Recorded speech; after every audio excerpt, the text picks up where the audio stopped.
여러분 안녕하세요. 제가 OBS를 통해서는 이제 역사적으로 처음으로 제가 이런 영상 작업을 해보는데요. 하나도 저도 마음에 들지 않습니다. 배경에 지하는 노이즈는 계속 들어가고, 그리고 매우 단순한 기술 외에는 제가 활용할 수가 없습니다. 그러나 시작이 반이라고 하지 않습니까? 오늘부터 제가 이제 드문드문 만들어서 한번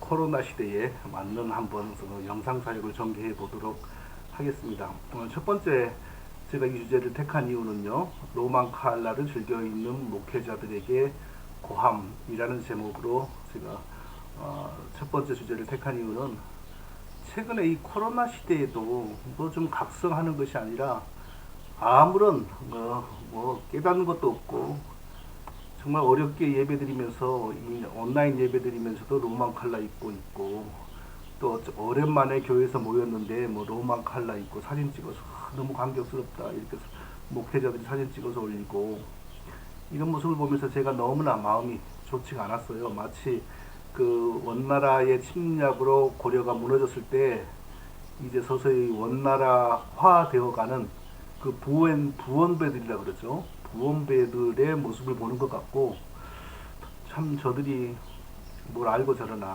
모르고 저래도 죄이고 알고 저런다면 더 죄인데 하는 안타까운 마음이 들어서 오늘 첫 번째 주제로 이 주제를 택했습니다. 그럼 지금부터 이제 한번 서서히 강의를 진행해 나가도록 하겠습니다. 한 신부님이 이제 박종인 신부님이라는 분이, 이분은 예수의 소속이라고 자기를 밝혔습니다. 캐톨릭 뉴스 지금 여기라고 하는 신문 2013년 10월 25일에 쓴 글입니다. 무슨 뭐 특별한 자료를 조사한 게 아니고 그냥 누구나 인터넷에서 접근할 수 있는 그런 내용입니다. 이분이 로만 칼라를 어떻게 소개했냐, 제가 그 핵심되는 문장들을 그대로 발췌해 봤는데요. 로만 칼라는 카톨릭 사제들의 정복을 의미한다. 그러니까 천주교 사제들이 있는, 사제는 제사장이라는 말이죠. 제사장들이 쫙 빼입는 그 전통적인 그 옷을 의미한다. 그런데 성직자 복장의 일부, 즉 옷깃만을 지칭하고 있는 셈이다. 옷깃만을 지칭하고 있는 셈이다. 그러니까 이 부분이 쟁점이라는 거예요. 로만 칼라라고 할 때는 뭐 이런 어깨, 배, 뭐 이런 데가 중요한 게 아니고 이 부분에 포인트가 있다는 거예요. 이 부분이 로만 칼라라고 부르는 옷의 그 핵심적인 내용, 포인트가 있다는 겁니다. 로마 카톨릭 성직자들이 주로 착용하고 다녀서 붙여진 별명이다. 천주교 신부들, 천주교 제사장들이 입는 옷이기 때문에 로만 칼라라라는 별명이 생겼다. 그런데 그 복장만 로만 칼라라 우길 필요는 없다. 이건 뭐냐면, 길어서 제가 앞문장을 지웠는데, 그리스에 갔더니 뭐 거기에 그 사제들은 좀 다른 모양새의 옷을 입고 있더라. 또 어디에 갔더니 좀 다른 모양새의 옷을 입고 있더라. 그런데 일반적으로 이 전통적인 로만 칼라는 이렇게 생긴 것인데 꼭 그것만 로만 칼라라고 할 필요는 없다. 지금 이제 그런 얘기를 하고 있는 거예요. 자, 그래서 이 로만 칼라가 이제 우리 기독교 안으로 들어왔죠. 근데 누군지 모르지만 하여튼 개신교 목사라고 인터넷 보니까 이분이 소개되어 있어요. 자, 여기에 결국은 이 목 부분, 바로 이 목 부분, 이 부분이 어떻게 생겨 먹었냐? Y자로 생겼으면 와이셔츠, 거기다 넥타이 메고, 근데 그런 거 없이 이렇게 이런 식으로 딱 하는 거, 이게 바로 로만 칼라의 포인트라 이겁니다. 중요한 포인트. 자, 조금 달게 생겨 먹었죠. 이게 트였지만, 그러나 이렇게 Y자라 그런 게 아니고 이렇게 평평하게 되어가는 거. 또 이 두 분은 제가 아는 분들이네요. 이분은 통합의 목회자이고, 이분도 통합의 목회자이고. 자, 모양은 좀씩 다릅니다. 그런데 하여튼 이런 패턴이 있어요. 이 패턴이 있는 옷을 로만 칼라라고 한다. 그 기원은 천주교회, 로마교회 제사장들, 사제라 그러니까 실감이 안 나는데 제사장입니다. 그들은 지금도 그리스도의 피와 그리스도의 살로 하나님께 제사를 매일매일 직전하는 사악한, 성경적인 입장에서 봐서는 아주 사악한 제사장들입니다. 그들이 입는 옷이 좀 모양을 달리해서 기독교 속으로 지금 들어오고 있는 겁니다. 자, 또 김충수 신부라고 하는 분, 로마교회의 한국 천주교회의 김충수 신부라고 하는 분이 쓴 글입니다. 뭐라고 하는지 이제 읽어보면 우리가 변명할 수가 없습니다. 흔히 우리는 뭐라 그러냐면요, 그게 꼭 로마 천주교에서 기원된 게 아니고 뭐 스코틀랜드 장로교회에서 어쩌고 뭐 어디서 뭐가 어떻고 이런 소리를 해요. 그런데 그분이 그 로만 칼라의 멋과 인생이라는 제목의 칼럼을 쓰셨는데, 김충수 신부께서 뭐라고 하셨냐면요, 요즘은 모든 것이 거꾸로 돌아가는 세상인 듯 싶다. 로만 칼라라고 하면 로마 카톨릭 신부들의 전통 의상이라고 할 수 있다. 그런데 요즘에는 개신교 목사님들이 더 즐겨 이 복장을 하고 다닌다. 자, 뭐라고 합니까? 그런데 요즘에는 개신교 목사님들이 더 즐겨 이 복장을 하고 다닌다. 반면 신부님들은 넥타이를 즐겨 착용하며 흔히 허름한 잠바를 걸치고 길거리뿐 아니라 점잖은 예식에까지 과감히 등장하기도 한다. 자, 이 김충수 신부께서 지금 무슨 말하고 있습니까? 이 신부께서 자, 입고 있는 그 로만 칼라 보십시오. 이게 바로 포인트입니다. 뭐 옷이 검은색이건 하얀색이건 그거 중요한 게 아니고, 뭐 소매가 길건 짧건 그거 중요한 게 아니고, 바로 이 목 부분에 넥타이가 의도되지 않는 바로 이런 칼라, 이렇게 생겨먹은 거, 이게 로만 칼라의 포인트입니다. 이 신부도 지금, 이 김신부도 이걸 입고 있지 않습니까? 그런데 똑같은 게 개신교에 지금 들어와 있어요. 그런데 개신교 목회자들은 그거 천주교하고 상관없는 것이고 그냥 뭐 스코틀랜드 장로교에서 어쩌고 뭐가 어떻고 그래요. 근데 이 신부께서 지금 뭐라고 하냐면요, 요즘 참 세상 거꾸로 돌아간다. 로마교회 신부들은, 제사장들은 그냥 잠바 입고 또 넥타이도 메고 하는데, 개신교 목사들이 로만 칼라를 부지런히 입고 아주 집착하고 있다. 참 세상 거꾸로 돌아간다. 이런 칼럼을 쓴 거예요. 그러니까 이 신부가 똑같은 옷을 입고 이게 바로 로만 칼라라고 보여주고 있고, 그리고 개신교 목사들이 입고 있는 옷이 로만 칼라다. 이렇게 지금 설명을 하고 있어요. 근데 왜 우리가 변명을 합니까? 변명하면 안 돼요. 지금 많은 개신교 목사들이 천주교 사악한 제사장들의 복장을 입고 있어요. 그러니까 이단의 문화를 동경하고 사랑해가고 있는 겁니다, 지금요. 자, 그럼 대체 언제부터 이런 일들이 서서 일어나기 시작했냐면요, 그 시작은 종교 일치 운동입니다.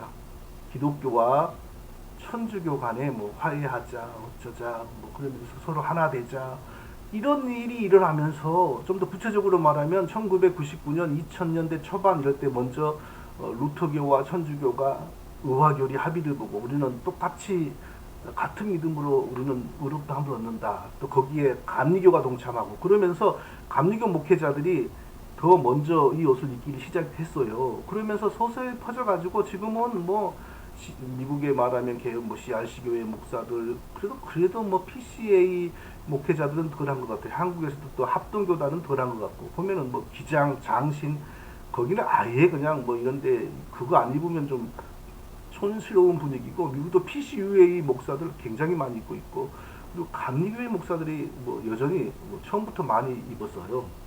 그러니까 기독교, 개신교 목회자들의 로만 칼라는 언제 어떻게 시작이 되었냐? 변명하면 안 돼요. 천주교와 개신교가 하나 되어가는 그 비성경적인 아주 나쁜 움직임이 싹 틀 때부터 본격적으로 시작이 되었다. 그거 우리가 인정해야 돼요. 인정하지 않으면 그거 우리 스스로 속이는 겁니다. 저는 그래서 기독교 목사라고 하면서 로만 칼라를 입고 다니고, 그리고 뭐 예배 때 그걸 입고 설교하고, 뭐 목회자들 모임에 기도회에 그런 것을 입고 나오는 사람들을 보면요, 그 옛날 고려시대에 우리 드라마, 고려시대를 배경으로 한 역사 드라마에 부원배들 있지 않습니까? 그 부원배가 생각나요.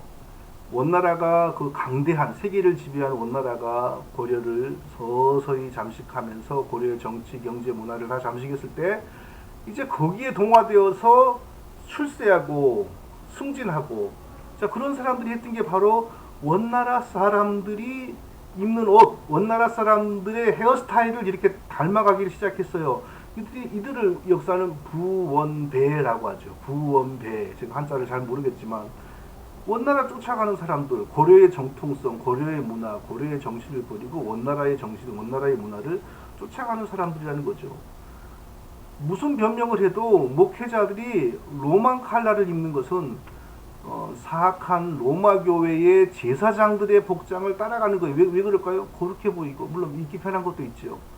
더 뭔가 좀 신령해 보이고, 더 뭔가 나쁜 말인데 영성 있어 보이고, 그런 마음으로 그런 거 입는 거예요. 변명 아무리 해도 통하지 않아요. 시대가 그걸 말하고 있고 역사적인 증거들이 말을 하고 있습니다.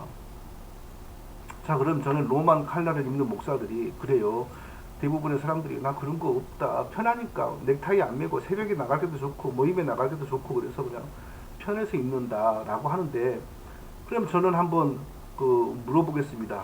과연 그 목회자가 그 옷을 입고 예배를 인도하고 기도회를 인도하고 목회자 모임에 나오고 그런 거로 말미암아 정말로 그 사악한 천주교의 거짓 종교성이 친근하게 다가오게 만드는 나팔수, 부원배 역할을 하고 있는 것을 조금이라도 생각하고 있는가? 나 그거 물어보고 싶어요.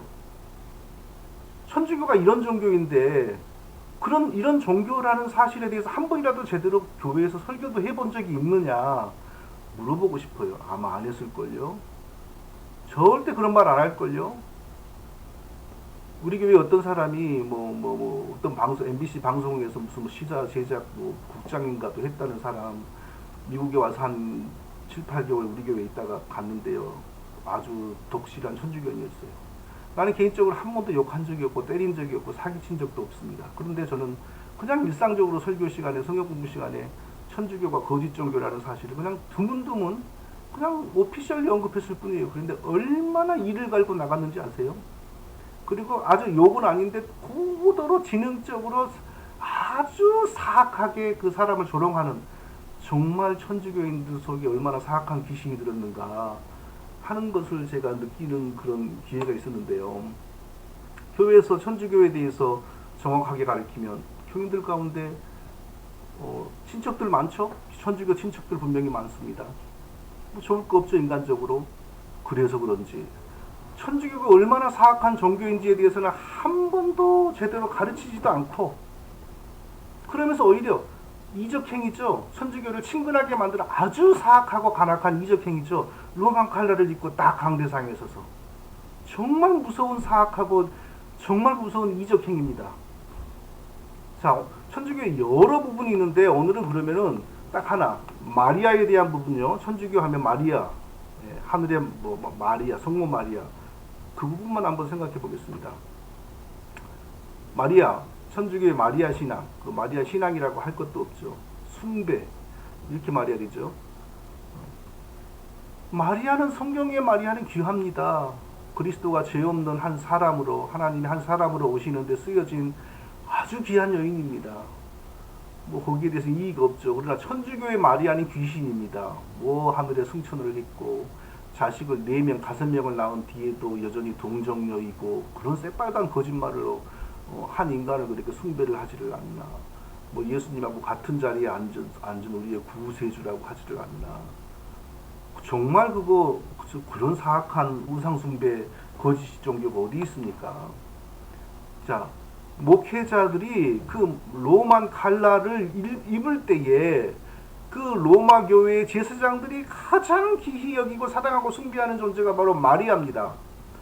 마리아 숭배가 우리 신자들에게 자연스럽게 다가오고 있다는 것을 생각해야 돼요. 자신들이 로만 칼라를 입고 등장함으로 말미암아 교인들에게 홍보가 돼요. 선교가 돼요. 무슨 선교? 마리아 숭배 선교를 하고 있는 겁니다. 얼마나 사악한 이단이나 그건 하는 일이지, 왜 주의 종들이 그런 일을 합니까? 정말로 무식하고 사악한 자들입니다. 자, 그러면은 천주교의 마리아 숭배가 얼마나 위험한 것인지 자, 한번 간략하게만 살펴보겠습니다.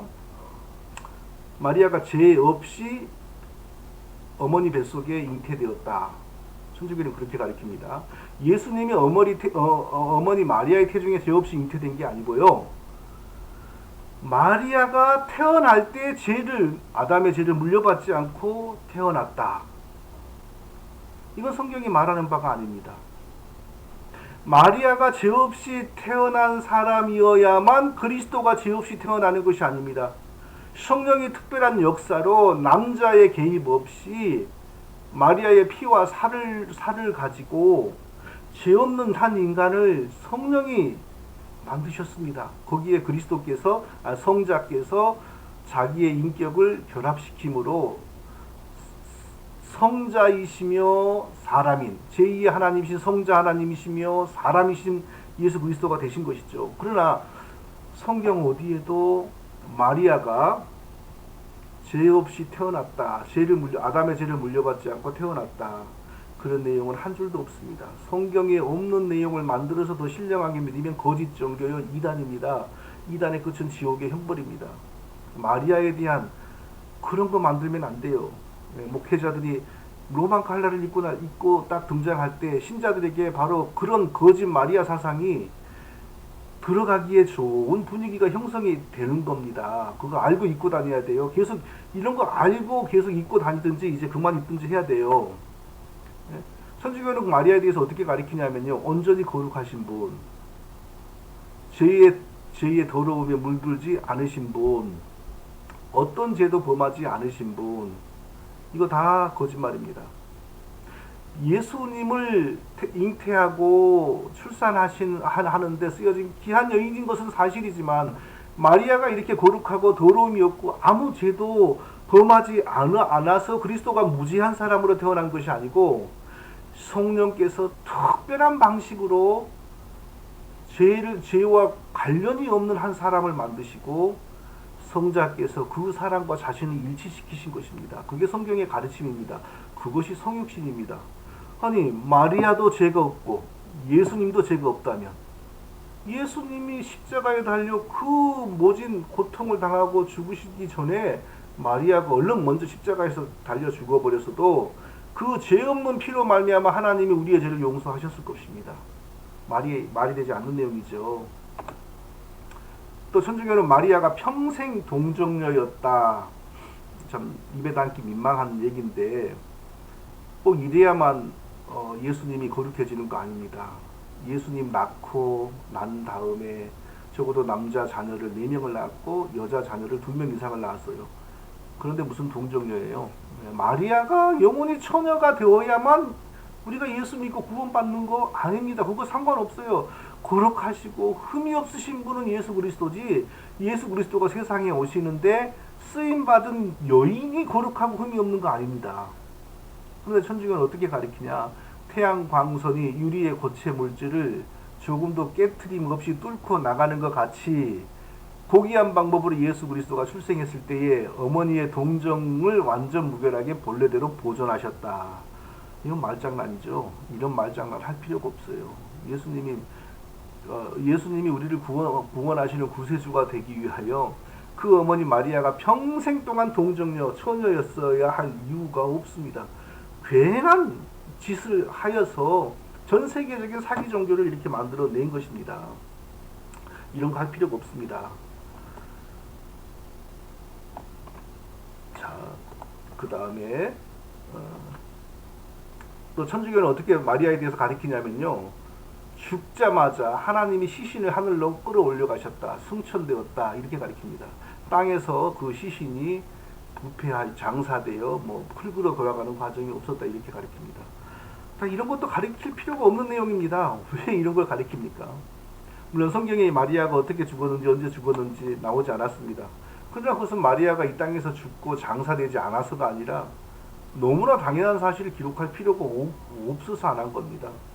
모든 사람은, 아담 안에서 태어난 모든 사람은 죄를 짊어지고 태어났기 때문에 그리스도 안에서 구원은 받을 수 있지만 육체가 죽지 않는다거나 육체가 땅에서 썩지 않는다거나 아니면 그리스도의 재림 이전인데도, 재림하기 전인데도 하나님이 시신을 하늘로 들고 가셔서 뭐 하늘에서 어떻게 하셨다.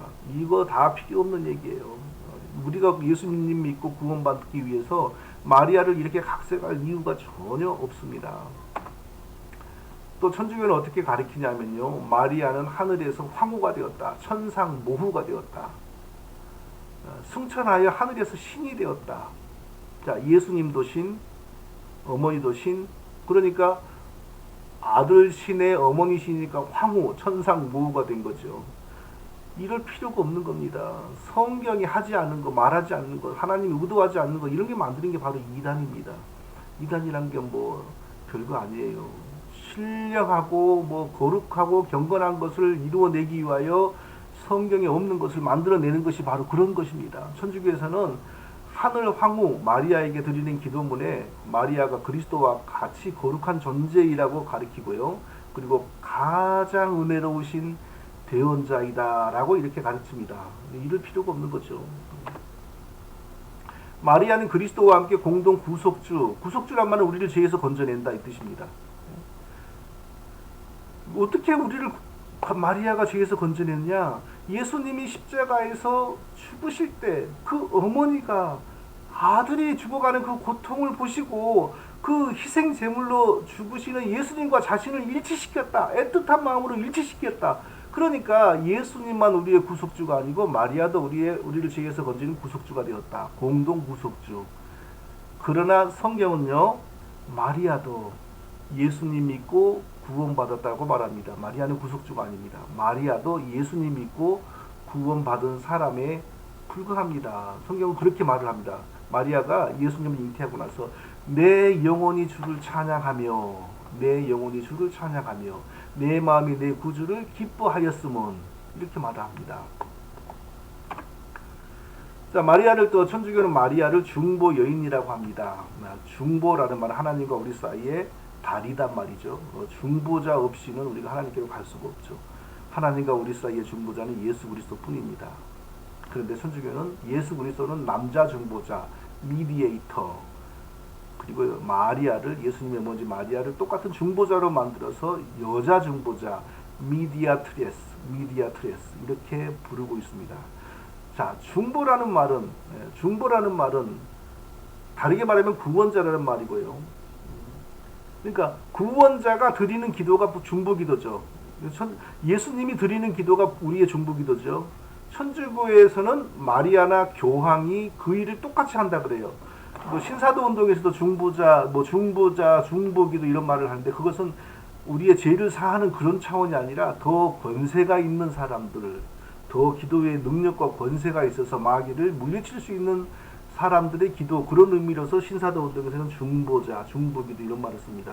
천주교하고 신사도하고는 조금 다릅니다. 자, 그래서 천주교에서는 실제로 마리아에게 어떻게 빚냐면요, 은총이 가득하신 마리아님, 이제와 저희 죽을 때에, 이제와 우리 죽을 때에 죄인들을 위하여 빌어주소서. 아니, 예수님에게 직접 빌면 되는데 왜 마리아에게 우리를 위하여 기도해 주세요 이렇게 합니까? 중보자를 믿으니까. 자, 이런 내용은 가톨릭 교회 교리서에 나와 있는 내용입니다. 또 어떻게 기도를 가르치냐면요, 당신 아들이 십자가에서 죽을 때처럼 마리아께서는 우리가 죽을 때도 함께 계셔 주실 것이며, 우리가 저 세상으로 건너가는 시간에 우리 어머니로서 우리를 맞아 천국에 계신 당신의 아들 예수님께로 우리를 인도해 주실 것이다. 천국에 계신 당신의 아들 예수님께로 우리를 인도해 주실 것이다. 죽자마자 우리가 그리스도 앞으로 가지, 누구의 인도함이나 누구의 다리가 필요한 거 아닙니다. 마리아가 끼어들 이유가 없어요. 괜한 일을 만들어서 그리스도를 가려버리는 겁니다. 신을 하나 더 만드는 것은 좋은 게 아니고 진짜 우리의 구원자 되신 예수 그리스도를 가려버리는 아주 나쁜 일입니다. 대체 천주교의 그 예수님을 품고 있는 마리아의 이미지, 여신의 이미지, 이건 어떻게 생겨났을까요? 성경 어디에 또 예수님을 성육신 하는데 도구로 사용되는 마리아는 성경적이지만 끝까지 끝까지 그 성자의 성육신하신 성자 예수 그리스도의 애미가 되어 끝까지 안고 노는 그런 여신은 성경하고는 아무 관련이 없습니다. 그것은 고대 바벨론 종교의 이미지가 그대로 천주교 속으로 들어온 겁니다. 천주교가 확장되는 과정에서 각종의 토속 종교 그리고 고대의 종교들하고 이렇게 다 얼버무려졌어요. 고대에 남편이 왕 니무롯이라는 그 힘센 왕이 있었고, 그리고 그 부인 세미라미스라는 또 왕후가 있었는데, 세미라미스가 남편의 권세를 등에 업고 막 힘을 행사했어요. 근데 남편이 갑자기 죽으니까 남편이 하늘에서 태양이 되었고, 그리고 남편이 자기의 아들 담무스로 환생했다. 담무스를 품에 안고, 이 담무스가 니무롯의 환생이다. 그러니까 너희가 다 나와 애기에게 경배해야 된다. 이 바로 고대 바벨론 종교입니다. 이 고대 바벨론 종교와 천주교가 만나서 천주교가 바벨론 종교의 구조로 스트럭처를 가지게 된 것입니다.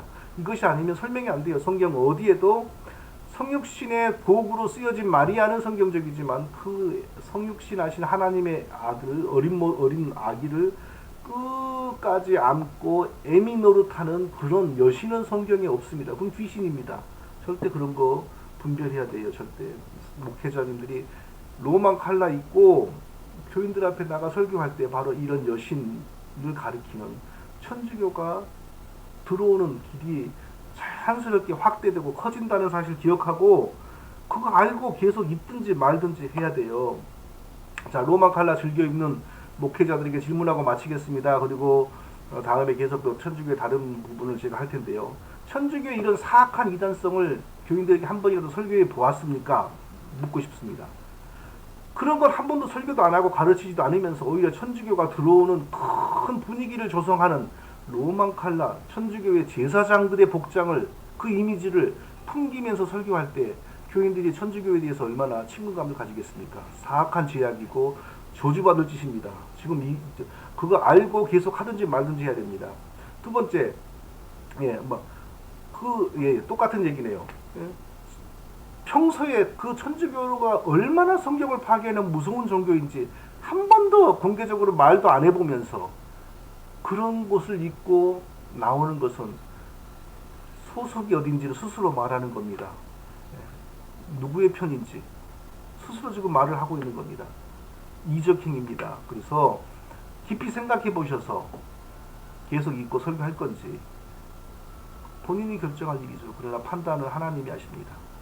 자, 다음에 계속 천주교의 교황에 대한 부분, 성찬에 대한 부분, 여러 가지 부분들이 있는데 그런 부분에 대해서 또 영상을 제작하여 올려드리도록 하겠습니다. 네, 감사합니다.